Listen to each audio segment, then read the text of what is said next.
Hello and welcome to another episode of Coffeefusion. This week we're going to look at cappuccinos, flat whites and lattes.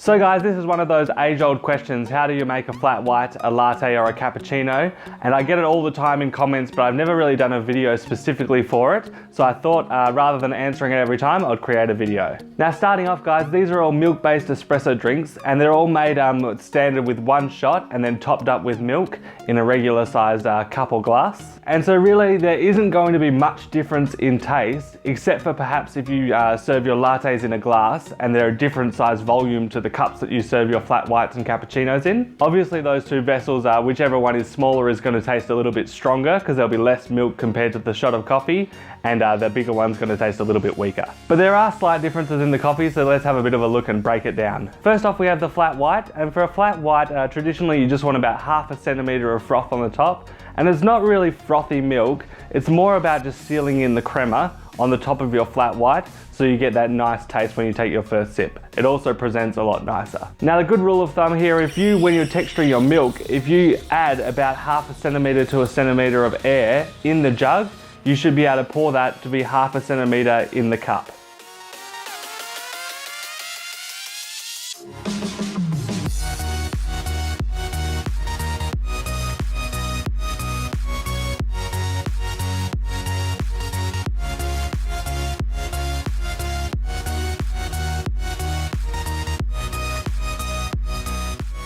Now a latte is fairly similar to a flat white. Perhaps if anything it has a little bit more frothy milk, maybe 1 centimetre or so. And quite often within Australia at least it's served in a different vessel, in a glass.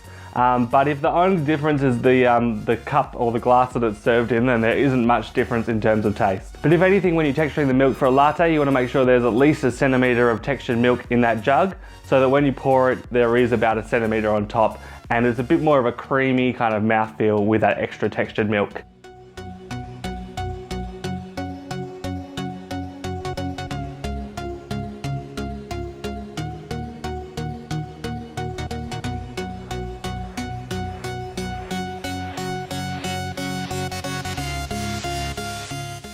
Lastly guys, we have the cappuccino, and this is the coffee of the three that's changed the most over the years. It used to be that a cappuccino was thirds, so 1/3 espresso, 1/3 milk and 1/3 foam. We've gone away from that dry style cappuccino.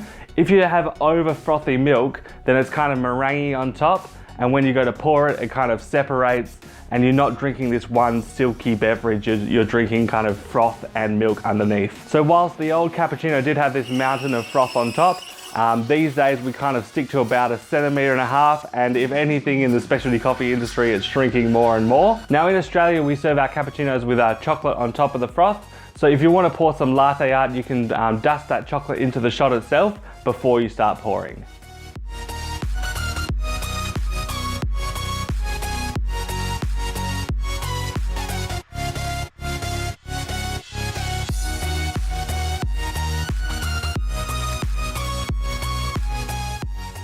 So there you go guys, you might have thought there was a big difference in all of these coffees and you didn't have a clue on how to make any of them, but really there isn't that much difference between the three coffees at all. They are all a single shot base and topped up with milk with slightly different amounts of textured milk on top. And it's for that reason that you see a lot of cafes these days dropping the whole flat white latte and cappuccino and just going on their menu as would you like a white coffee or a black coffee. But of course at the end of the day it's what the customer wants, so if they want that extra frothy cappuccino with lots of chocolate, you make it the way they like it and you'll have a customer for life. Thanks so much for watching this video guys, I hope you learned something from it. If you did, just click that like button, that really helps me. And if this is your first Coffeefusion video and you haven't heard anything about the Coffeefusion community before, make sure you join in so you can subscribe so you can watch the videos every week. And there's also @thecoffeefusion on Instagram, there's the Facebook page you can find, and there's Coffeefusion on Snapchat. And just while we're on Snapchat, if you're watching this video on the day of release, I'm just about to go down to the roastery so you can add Coffeefusion on Snapchat and have a look at what's happening down there. Thanks so much, guys. If you have a coffee related question that you want answered, just put it in the comments below. If I've already done the video, I'll show you where it is. Otherwise, I'll make that video for you. As I was saying, quite a lot of people have asked for this one over the years, so I thought I'd get it down there. Remember, if you want to support the Coffeefusion community, make sure you grab your next bag of coffee from the roastery. It really helps me to produce these videos if I can make some money doing the other stuff. Thanks so much, guys, and I'll see you on Thursday for another latte art compilation.